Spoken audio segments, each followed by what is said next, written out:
यानंतर बघूयात महत्त्वाच्या बातम्या। नितेश राणेंविरोधात धुळ्यामध्ये मराठा संघटना आक्रमक, श्वानाच्या प्रतिकृतीवर नितेश राणेंचा फोटो लावत जोरदार घोषणाबाजी।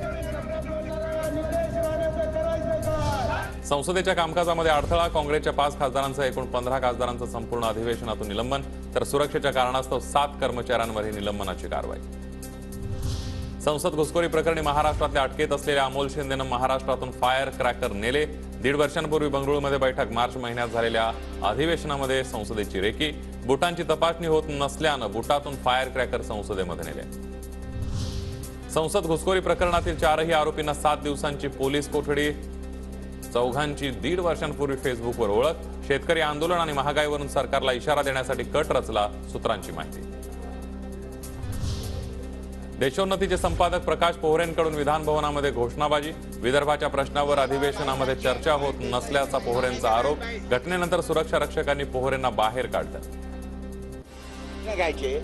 या सगळ्या संदर्भामध्ये निषेध व्यक्त केला पाहिजे। खरं म्हटलं म्हणजे नुसते तमाशे चालले, लोकांचा अधिवेशनाचा वेळ गमवायचा, लोकांचा पैसा गमवायचा। विधान भवनातील पत्रकार गॅलरीतून घोषणाबाजी झाल्यानं शेलारांकडून आक्षेप, विधानसभेच्या सुरक्षेवरही उपस्थित केला सवाल। दरम्यान संबंधितांची चौकशी करून कारवाई करण्यात येईल, तालिका अध्यक्ष चेतन तुपेंची माहिती। काय अध्यक्ष काल परवा आपण हा विषय बोललो, आज परत ही परिस्थिती आहे।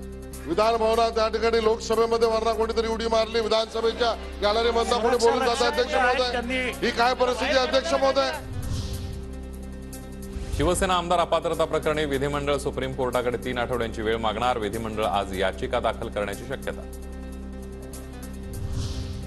अण्णा हजारेंबद्दल केलेलं वक्तव्य माझं वैयक्तिक मत, अण्णा हजारेंच्या नोटिशीला जितेंद्र आव्हाडांचं उत्तर, माहितीचा अधिकार आणि लोकपाल कायदे अण्णांमुळे झाले नसल्याचं आव्हाडांचं वक्तव्य। सध्याच्या महायुती सरकारचं नागपुरातलं हे शेवटचं अधिवेशन, विधानसभा अध्यक्ष, मुख्यमंत्री आणि दोन्ही उपमुख्यमंत्र्यांचं सर्वपक्षीय आमदारांचं विधिमंडळासमोर फोटो सेशन।